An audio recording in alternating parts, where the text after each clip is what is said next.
Well, hey, friends, and welcome to our very special episode of We're All Fine.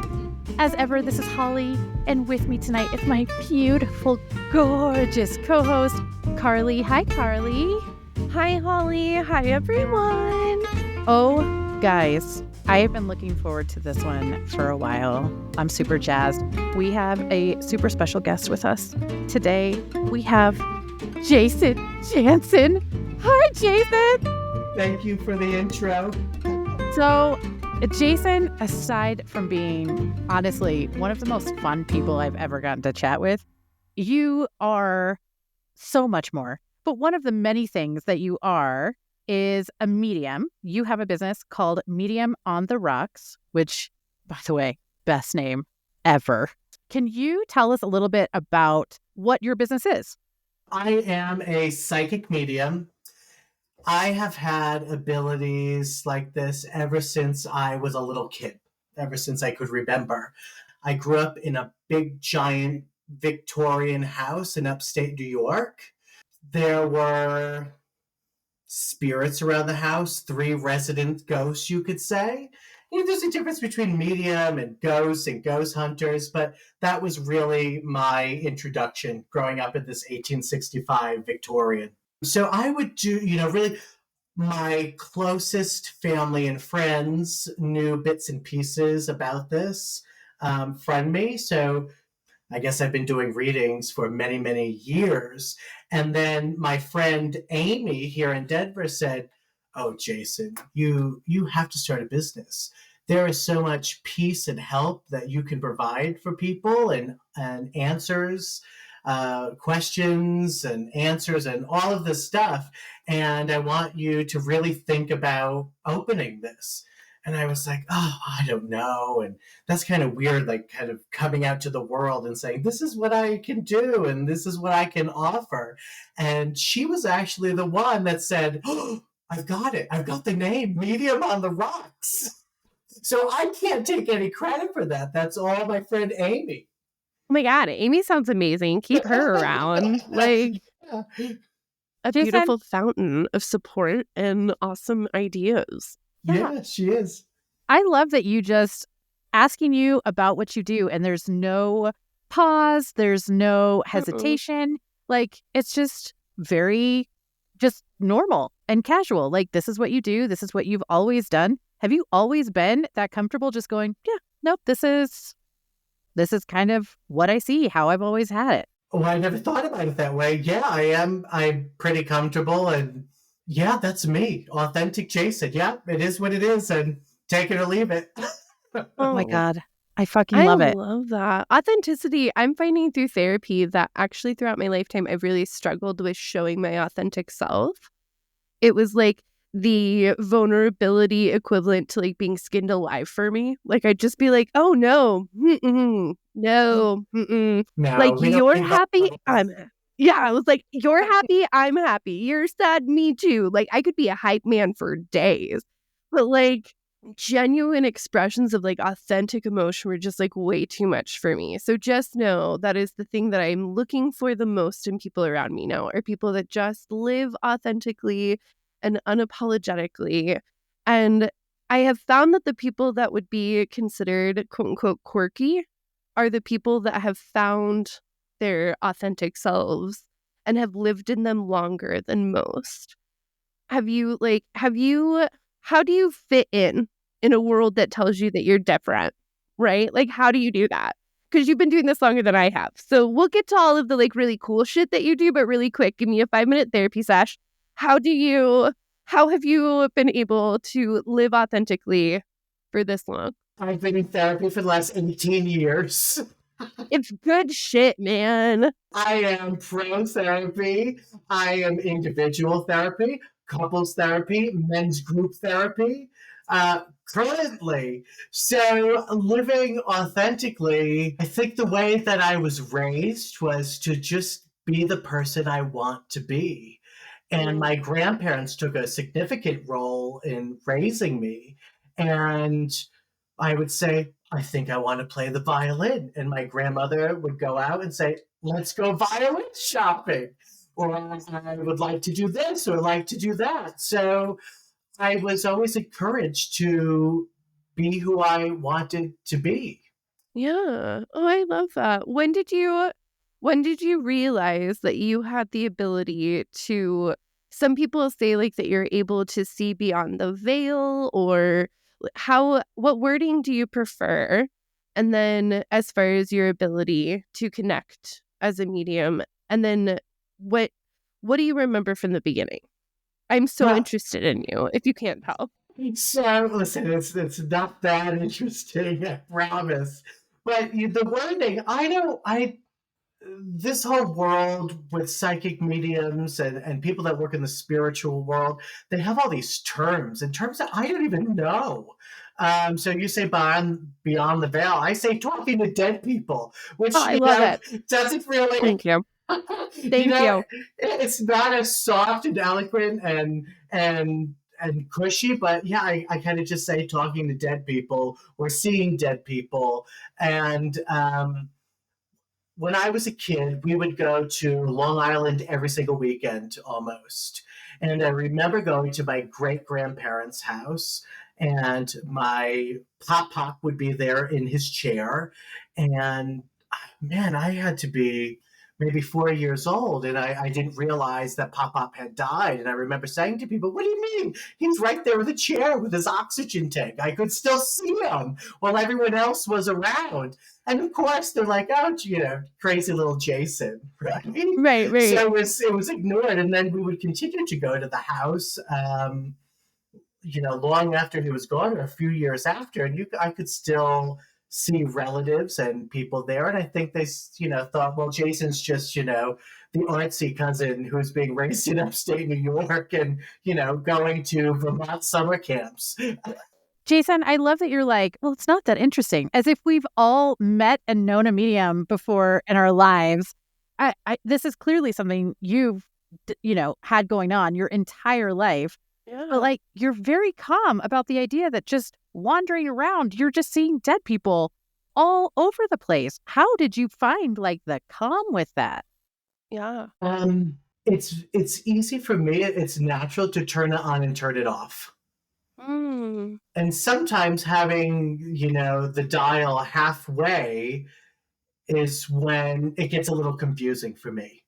For example, if I'm in the kitchen and kids are doing homework and we're preparing dinner and unloading dishwashers and that, and to see something walk by, or animals too, right? So someone's dog ran by and I have to be like, oh shit, never mind. And my kids, they're little, and this is a new business, and to explain it to them is a conversation I haven't had yet. So they'll say, "Oh, Daddy's down in his office reading tarot cards," or something. So yeah, and I think that my wife can see it on my face too if we're driving or we're somewhere, and she'll be like, "What are you looking at? What the hell are you looking at? Don't take me out."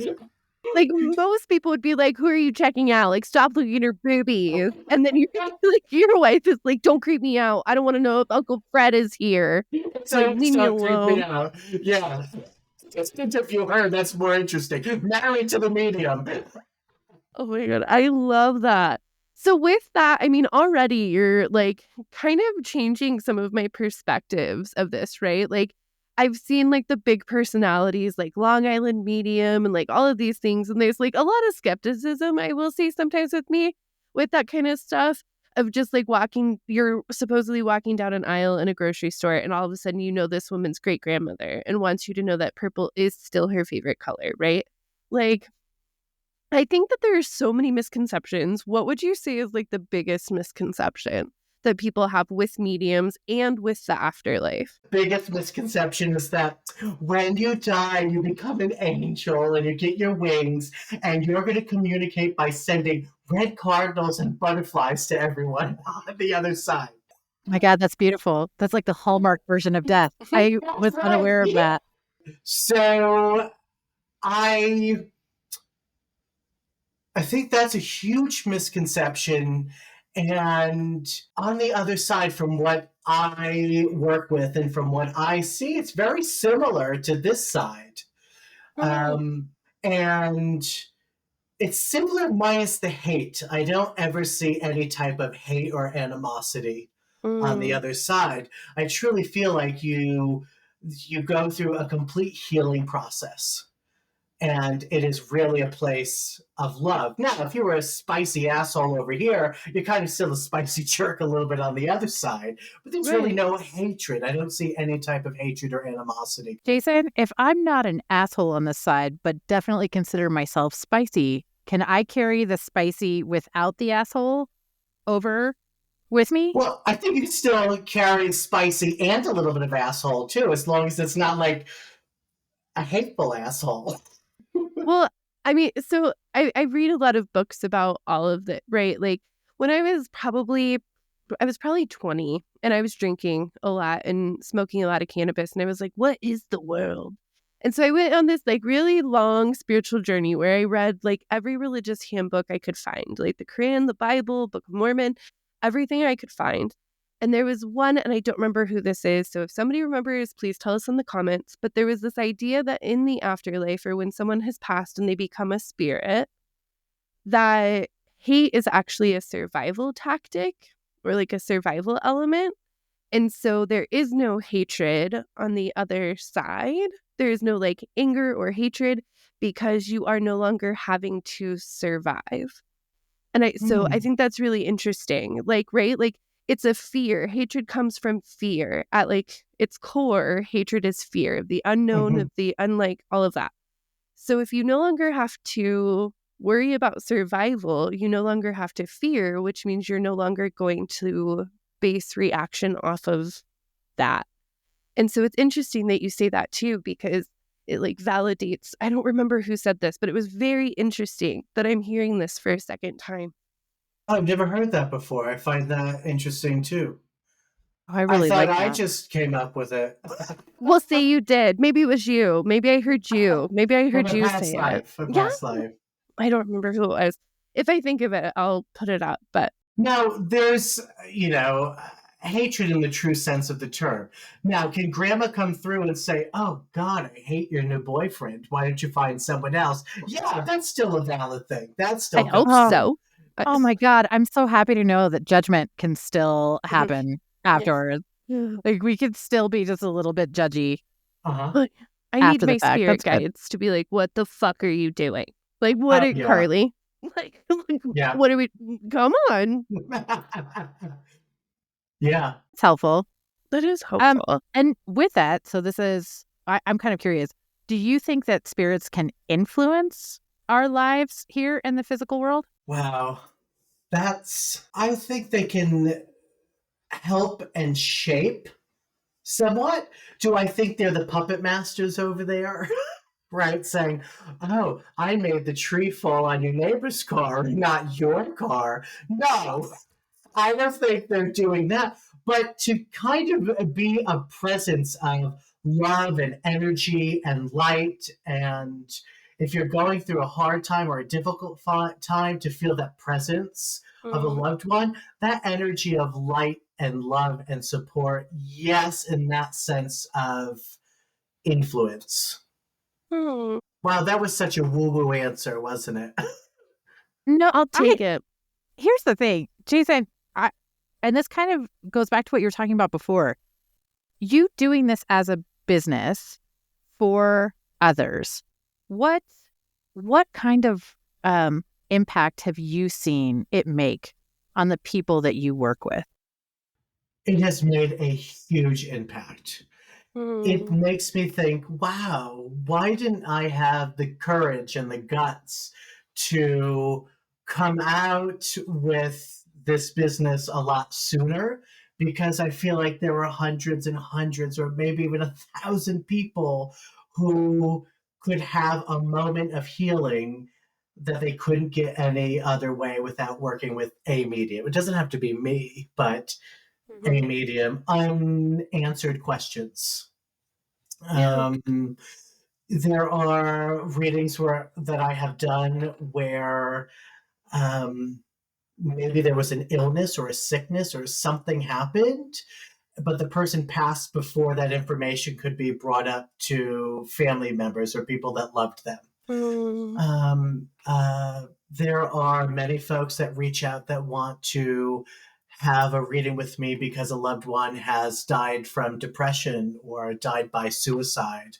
And those meetings, it is an honor to be part of those where people put their faith and trust, their hearts and minds to work with me on such a delicate topic.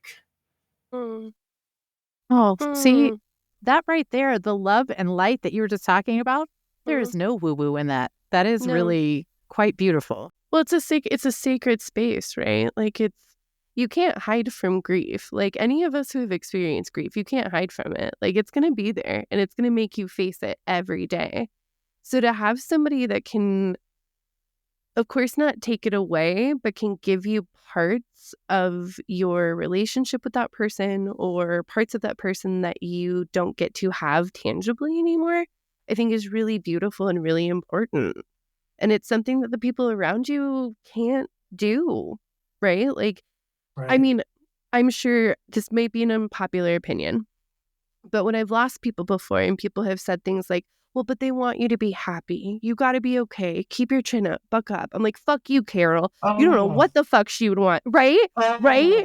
But to hear, right? It's gross. It's fucking gross. You're like, Yeah. You're not invited to my next barbecue. I'll tell you that right now. But there is, if for some reason you know that this person has spoken to or has come to someone and it is full sincerity of you are allowed to release yourself from the punishment that you feel that you have to face through grief, that is beautiful and sacred and powerful. And it also makes you hate your fucked up Aunt Carol even more, which you have right to do. Oh, yeah. God's timing. There's another angel. Everything happens for a reason. I'm with you. Fuck you, Carol. Oh, God. It's just, how about we say, this person died. It really sucks. You don't deserve to be going through this grief. Everything is just a big pile of horse shit. And my heart is with you. And you don't have to go through it alone. That should be on a sympathy card, not this, dumb Absolutely. shit. Absolutely. There is oh my God, nothing so better than much. having someone look at you in these times and go, it does suck. Yeah. I mean, there is nothing that just feels better than having someone say that. That's, I love that. That makes me feel so good. No, absolutely. It feels like the only truth, right? Nothing makes sense when you're grieving or when you've lost someone. So to have somebody actually be honest with you and be like, yeah, this fucking sucks, dude. Like, it fucking sucks, but I love It you. does. That's pretty, that's incredible. Now, that being said, this is not me doing this. I take a minor role. If you could close your eyes and imagine I'm sitting at a cafe table with somebody alive and somebody who's crossed over, and the person who's crossed over tells me something, shows me something, and I share it. My role is so minimal. It's just that conduit, that connection, that line. So I don't take, this credit like, oh, look at me. I'm out here helping people heal. And I'm out here giving that. It's really not me. I'm just the one who's like nosy and eavesdropping and then just. I love that. Because here's the thing. If you were like, look at me, you'd be an asshole, right? But you are the potato in the electric circuit. Like, we need you, okay? Like, you be humble all day long, but like, we need the potato for the circuit to complete. You're doing the work. I'm just the potato. So, Jason, in those moments where you've been like eavesdropping and just passing on information, have there been some moments where it's like real awkward what you have to convey? Yes. Yeah. These spirits see everything. Everything. I mean, I'm going to make a great spirit one day because, I love reality TV. I love all that nosy shit and gossip. So, Me too. Yeah. They see everything. There are awkward moments where, for example, some appointments, people will say, may I bring a support person with me? Absolutely. This is not my appointment. If you want to bring your best friend, bring your best friend. You want to bring 19 cousins, 4 aunts, a dog, a cat, and a chicken? Bring them. There's a conversation I have when I'm working with people, and I say, the support that you bring with you, may they hear everything that comes through. And most of the time, they say, absolutely, I'm an open book. This person knows everything about me. There have been certain times where I've said to the support person, I think you need to go use the restroom. Go use the restroom. Take a walk. And I will say to the person whose appointment it is, grandma's really not liking the person that you're cheating on your husband with. Right. There's that reaction, and the person will say, thank you so much for having my support person go for a walk. I wish this was a job I could apply to. Such a nosy bitch. You have no idea. Like, I would love this. I'd be like, all right, listen, Brittany, you gotta like get to the car real quick. Okay, Christina. I know he's great, but like really, grandma's pissed. Like, oh, that sounds so fun. Yeah, but Jason, how do you keep, I mean, you just say that like you're just passing information. There's no judgment, which, listen, I think that's awesome. I'm one of those people that like, it just shows up right here. My voice can be like, no judgment, but right here, it's like all the judgment. So With Botox. Yeah. How do you keep all of this super neutral as you're passing all the juicy stuff along? I don't. I laugh. I shrug my shoulders. And I think trying to be something that I'm not or water myself down to relay the information is not going to make someone working with me feel comfortable. Truth. I would feel so safe coming to you. 100%. And like, I don't say that lightly. Like, there was one lady that I was like, oh, I want to go see her. And then she had like a political sign in her front yard that I didn't like. And I was like, no, I don't trust you. I don't trust you to talk to my ancestors. Get out of here. So like, I don't know. Like, yeah, like like you said, because I would rather you be like, oh, by the way, Nana didn't like it. You're fucking up, you know? Like, I'd much rather have that honest, authentic experience. Yeah, Go ahead. We'd be terrible dance partners. We would. Have you ever declined to do a reading for someone? Well, that's interesting that you bring that up. This is still a newish business, and navigating the waters of not just doing this with friends around pizza at my dining room table or in the college dorm, way back when. So I consider myself to be a very curious person and like to say yes to as many positive, interesting opportunities that I can say yes to. I am going to change my practice a little bit as of recently. And when I do an initial phone call with somebody, it's really to have them have a conversation with me and make sure they are comfortable working with me. Because their comfort level is most important, especially when we're going to communicate with their guides, past lives, loved ones who have crossed over. I really need them to take down the walls as much as they can. So I have put very little thought into it from my perspective. Because I think I'm pretty, you go on an airplane with me, a flight or something like that, I'll sit and talk with you. If I'm flying by myself, we'll be best friends at the end of that flight, right? I think I can really talk to anyone. So I recently had, and I'll ask questions like, have you done something like this before? And if they say no, I'll say, well, what questions do you have, or what can I say to kind of ease your mind? I recently worked with somebody, and they had worked with many, many, many mediums. And my thought was, this is so interesting. What is this about? I would like to work with you because I find this to be interesting. And after working with this person, they said I was a fraud and I'm stealing people's money and I'm not doing the right thing and nothing is validating. even though in the meeting, this person had said, 4 other mediums told me the same exact thing. 6 other mediums said the same exact thing. I can't believe you're saying it.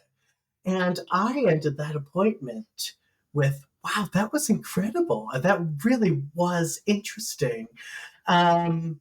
So I didn't see the red flags. I talked to other people in the field. They were like, Jason, rookie mistake. You see curiosity flags when you should see red flags. Dancing through the roses, and they're just flags. Don't even know. So, there's always going to be something like that in any field and any job.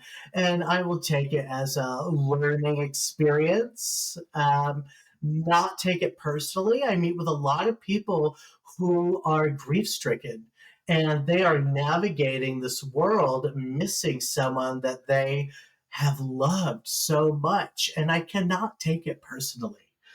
I need to really give as much grace and mercy as I can.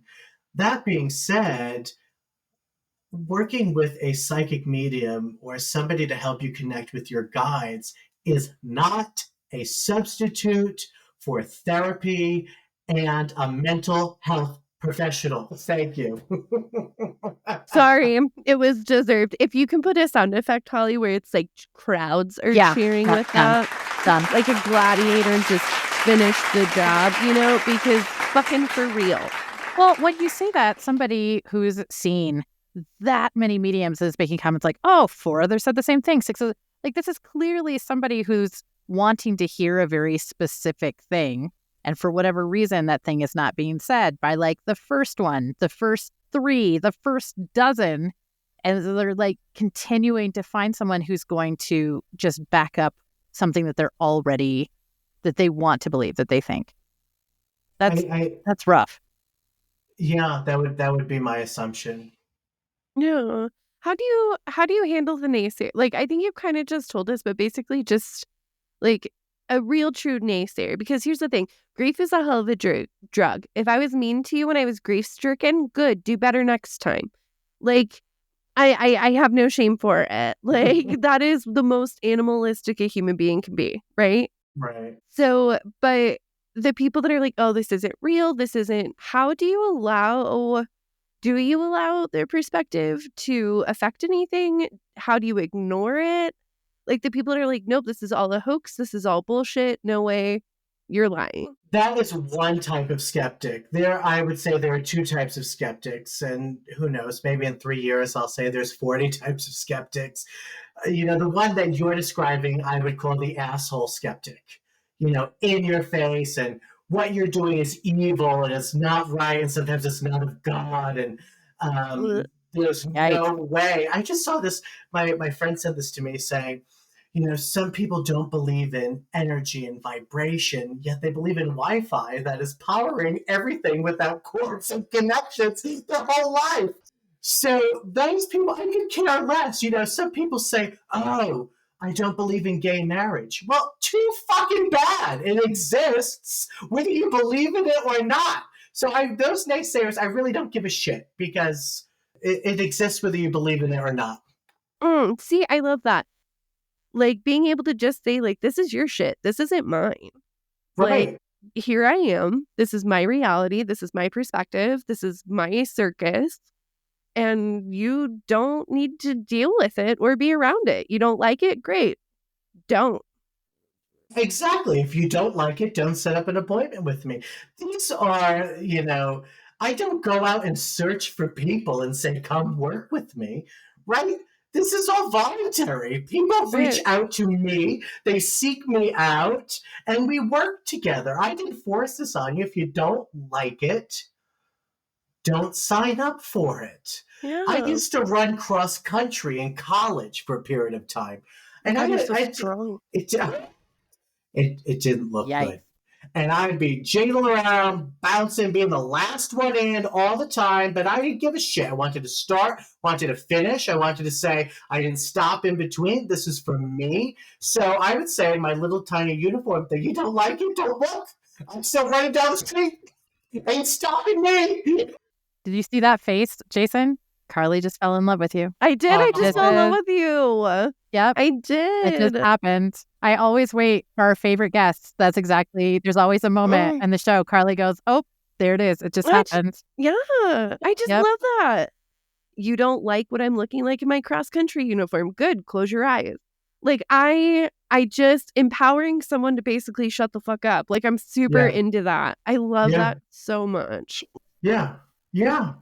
The other type of skeptic is really the one coming from a place of curiosity, which please, curiosity, red flag. But the person saying, I feel drawn to this. I've never done this before. I don't know what to expect, but I'm open to this. That's different. That is someone that I really love to work with and help their curiosity and help them come up with a decision and answer some questions that they have that can help them in their curiosity. It doesn't come from a place of, I don't believe.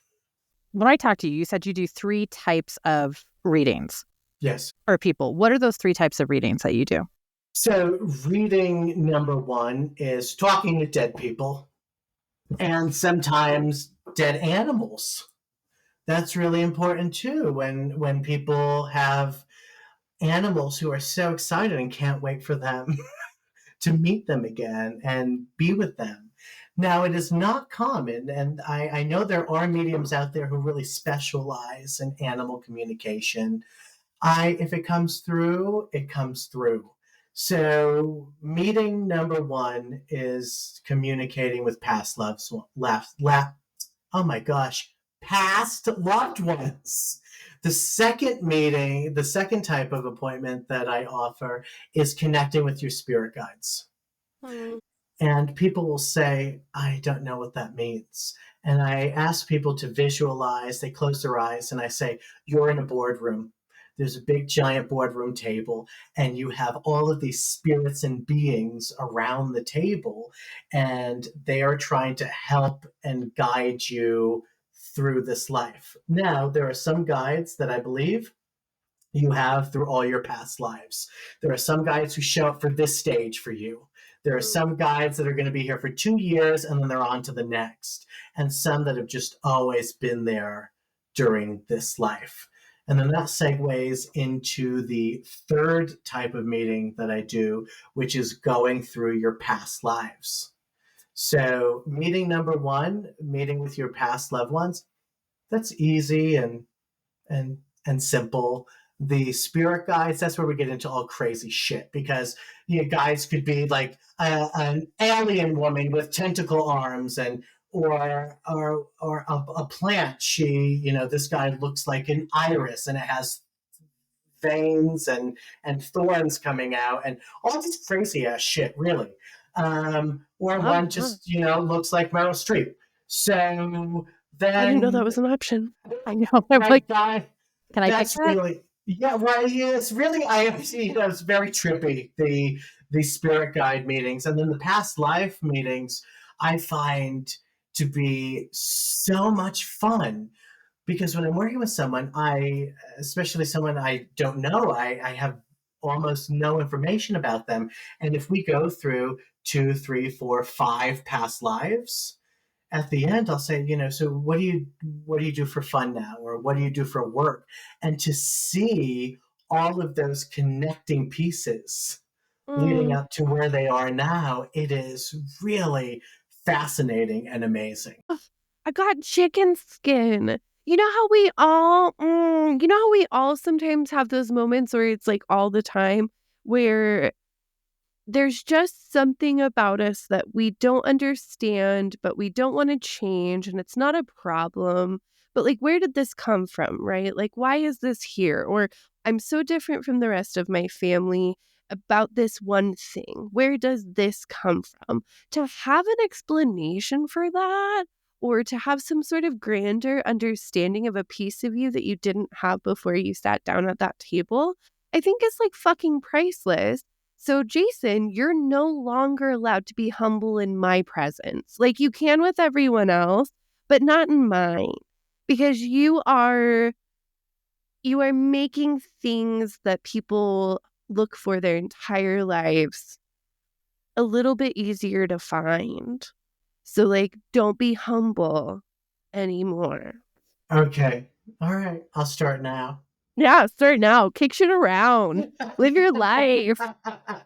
I will be there 100%. I can't bail you out of jail, but like anything else, I'll stay behind it. Okay. Well, thank you. Maybe my spirit guides can bail me out of jail. So of those three, Jason, which one would you say is the most fun for you? Most fun for me would be spirit guides.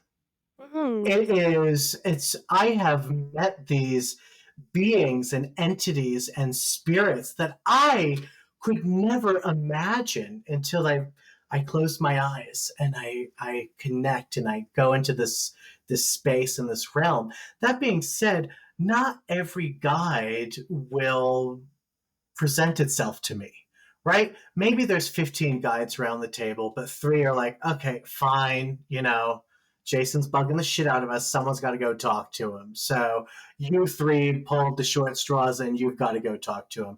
Or maybe it's a table and there are only 2 guides and we'll connect with both of them. But I will always, when I'm working with somebody, try to find a Google image of what I can see in my mind's eye and text it to them or email it to them or create notes in my phone and then pass the notes over to as close as I can. And people are like, holy shit, you should see my Google search, right? My Google image search, crab lady with 4 extra legs and a gold lame scarf. Like the shit I Googled to try to give people a visual of what I'm seeing is quite interesting. GPT will be really helpful with that. Just heads up. I didn't even think They'll about just that. throw anything together on those AI things. ChatGPT would go be ahead, brilliant. You have to teach me. Yeah, Okay. that'd be phenomenal. Do you find that people are generally pretty good at like picking up what their spirit guides are trying to pass along? Or are there readings that you've done where the spirit guides are like, we cannot get this person to fucking listen or pay attention. Can you help us? Oh, yeah. That most people who sign up for an appointment with me and say, this is what I want, this is what I'm looking for, I would like a spirit guide appointment with you because I'm, going through a transition somewhere in my life. I just come up, I speak to them and I just give the information, and it is sometimes a wild ride and it means nothing to me. It just sounds like I'm talking through an acid trip. And the people I'm working with are like, holy shit, oh my gosh, oh yes, oh, that totally makes sense now. And I'm like, I didn't even know what any of this means. Now, if I'm sitting in a meeting at my day job or something, and I kind of zonk out for a second, and I'm like, ooh, those person's guys are like, dude, tell him now to stop. I won't do that, right? I will respect those boundaries and, kind of come back to reality. I'm not going to be like you had said in the beginning when we were talking, like, oh, you're in the grocery store and you tell someone, Aunt Gloria wants you to, put back the silver that you stole. Like, that's never going to happen. I'm not just going to go up to someone and blurt out this information. But typically, when somebody chooses to work with me and they seek me out, it makes perfect sense to them. Doesn't make sense to me at all. But I live in these kind of multiple worlds on a day-to-day basis. And if a guy's like, "Whoa, hey, tell Carley to X, Y, and Z," I'm not gonna say anything. Oh my gosh, you have full permission. Tell me anything. Oh my God, I need guidance. No, that sounds like so much self-control. I can't even imagine. I'd be such a piece of shit, like at Red Lobster. Like, Linda, your grandma says the wife of your widower, just so you know, she's pissed. She's pissed. Well, that's another thing that comes up. People will say, are my parents together on the other side? And sometimes I just say, hell no, they're far apart. They didn't want to be together on this side. They're definitely not going to spend eternity over there on the other side with each other. Good for them. I like that. Yeah. Yeah, or I will say things like, I can see your grandfather here, but he's with a person that looks like this. And they're like, oh, that was his best friend's wife. And we always knew, right? So there's things where the description of people and what they look like is interesting, but Right. it's not a gas moment on the other side, because there's really no hate on the other side. Right. It's acceptance and love, and I, Mm, feel happiness and joy for them that they can live their truth. I mean, how yeah. you even still watch reality TV when you are living the best reality TV, I have Yeah. no idea. Yeah. Like, I need this for those of us that don't have any really cool shit, like us normal Nellies. Like, I need to watch Ramona and Sonia, like I need uh, it. uh, But good for you, though. Way to have so much room for the good and for the scripted and non-scripted.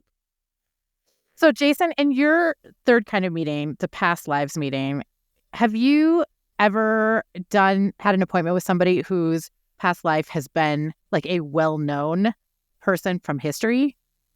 I recently had one. It was the first time where, doing the past life reading, an actual name was given and historical records. While I was doing the reading, I received this first name as a ship captain. And I was really, visualizing and seeing and being shown that this was a ship captain that was bringing slaves over from Africa and went rogue and was releasing them and then chartering other ships to take them back. And it was really it was a wonderful story. But I'm thinking, what is this pearl? Like, is it a necklace? Is it a ring? Is it something like that? And why does this keep coming through? And I couldn't connect the dots. And then I was saying, activist ship captain with these years and all of that. And I clicked it, and it was like the third thing down, and it gave the name, and it said chartered the pearl. The pearl was captured. He was brought to court.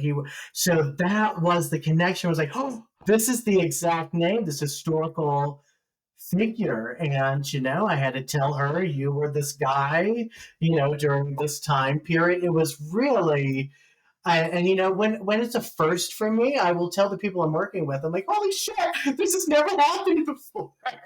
Oh my God.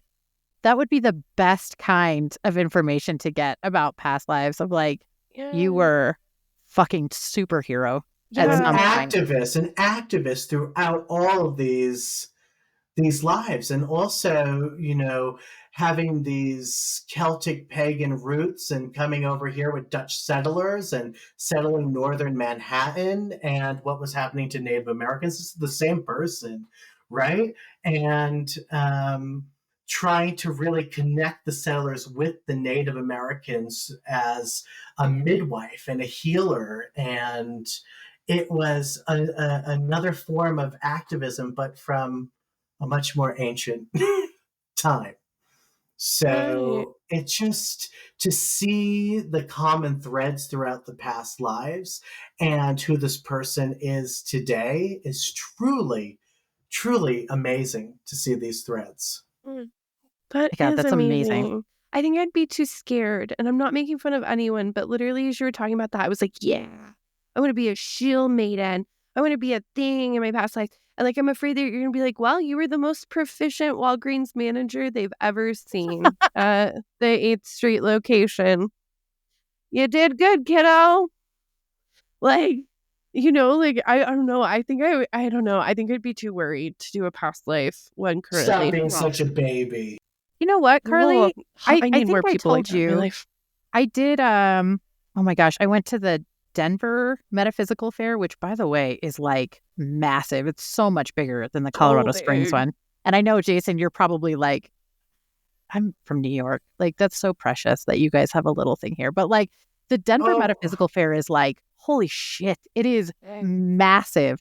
And I met with somebody who did eye readings where have you heard of this, Jason? No. There's like it was like going into a doctor's office. Like they do a really in-depth picture of your eye. And then she was like able to like look into generational traumas and things like that through the iris, and was like, there was like, literally you could see pictures of people like in the iris. She's outlining shit. It was the craziest thing. I had like a 10-minute reading with her there, and then she sent me a 45-minute reading where she actually, like, with the picture of my eye, she recorded it. Wow. And then like it was like some crazy stuff. But it was really interesting when you talk about past lives, and how that does tie into some generational trauma stuff. And like, absolutely, that's crazy. Like, have you seen that, Jason? Like you said, like this person had a lot of this kind of same thing, life after life. And the way this person stands up for what's right and not backing down it really shows. I recently had someone come to me and say, I'm struggling with stepchildren, and I really want to have peace with this blended family, and I'm wondering if you can help find some guidance with my stepchildren's mother who passed away. And this person who had passed away, what a powerful old spirit she was. And she showed me access to the stepmom and this child living a past life together, where one was in charge and one wasn't, but they both had the same skills. And it was also chartering a ship through a storm. And that whole trust issue from a past life coming through to this life was it was interesting. And the person followed up with me. Nobody has to follow up with me, and some people choose to follow up with me to say, we had a sit-down meeting, and I had that information in the back of my mind, and the way I spoke to her was maybe I spoke to her differently because now I had this information, and I feel like we made a lot of headway and progress, and there's hope and healing for the future. I love that. See, Carley, listen to that. We're don't best be afraid. friends, Jason. You don't know this, but we're best friends. And it wasn't a Walgreens. You were managing a 7-Eleven. So. No, thank you. No, thank you. I've never done retail. No, thank you. Oh, you haven't? That is a rite of passage. Everyone must do retail. Maybe your next life will be nothing but retail then. Here's the thing. I worked at a flower shop in the main terminal of Denver International Airport. I dealt with my see you next Tuesdays. It wasn't a Ross, but Okay. it was a flower shop that sold trinkets and cheeky socks was the whole thing. Oh, I guess that counts. That's close. Yeah, it counts. That's close retail. enough. That's close enough. Yeah. Oh, okay. Yeah. But like, no, my mom wouldn't let me work at fast food or gas stations because she said I couldn't survive like if we got held up. And I think that's true. Like if we got robbed, I'd be like the first one to go. Like she was like, you can't work anywhere that gets robbed frequently. And I was like, that is really good parenting. Thank you. So I never did that. Yeah. She's getting her stats. I want to know what's robbed frequently now. You know what? Jason's just put that on you now. Your whole next life is just full retail. Did you feel that? Yeah, that is now I know. Been I heard it. wished upon you. Woof. Sorry. So, Jason, for anybody who's listening to this and they're like, okay, I've never met with a medium before, but this sounds really cool. I think this is something that I want to do. What would be the steps that they would need to take to move forward? Most individuals will shoot me a text and say, hey, my name's Holly, and I'm curious about meeting with you. I would like people to know to reach out to me and have a 5-minute conversation to just see if we're a good fit for each other. That doesn't hurt anything, right? We can have a quick 5-minute conversation and you can decide, yeah, I was curious and this isn't for me. Or wow, okay, you've really put me at ease and I'm ready to move forward to book an appointment with you. So shoot me an email, give me a phone call, shoot me a text, and we can just talk for a second and you'll make the decision. Your heart and mind will tell you what the right thing to do is. Jason, you are seriously one of the most fascinating humans I've ever met. And let me tell you something, listeners. While we have been very focused on Jason's like amazing skill and what he does for other people, I will tell you, this man has made me laugh so hard every time I've talked with him. It's just fucking hilarious. So I will say, for that alone, totally worth your time. Jason, where can they find you? My website, which is just www.mediumontherocks.com.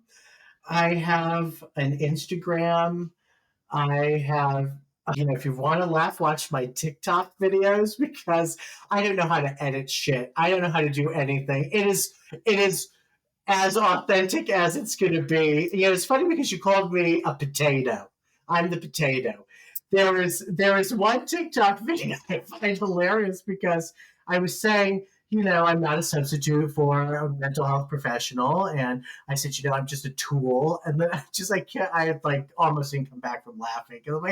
I call myself a tool. I need you to. You're not a potato as in like a potato. I meant like we need like you're the most important part of that circuit, Like, Yeah, I am a potato. I need you to know what a compliment that is. No, I think I'd be hash browns. I think that's my version, or vodka. So.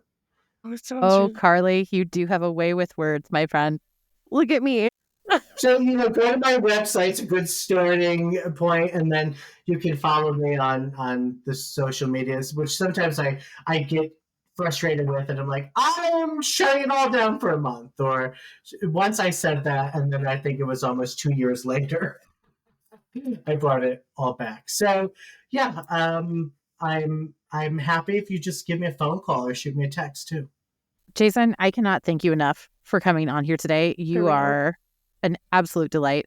I hope that we can have you on again some other time because I feel like I want to hear your stories for like hours on end. So we may need to find some other times where you can come join us because I love these. I love these. Well, guys, if you have not already, make sure that you go on to Facebook, Instagram, TikTok.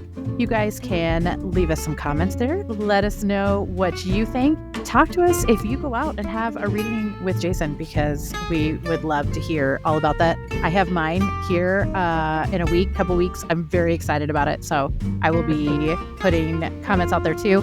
Make sure you check us out. Send us an email at we'reallfinepodcast@gmail.com. Carley, am I missing anything? I don't think so. Again, thank you a million times, Jason. Thank you, everyone else. Well, thank you for having me. I really appreciate it. All right, guys. Well, we hope you have a wonderful week. We love you. Bye.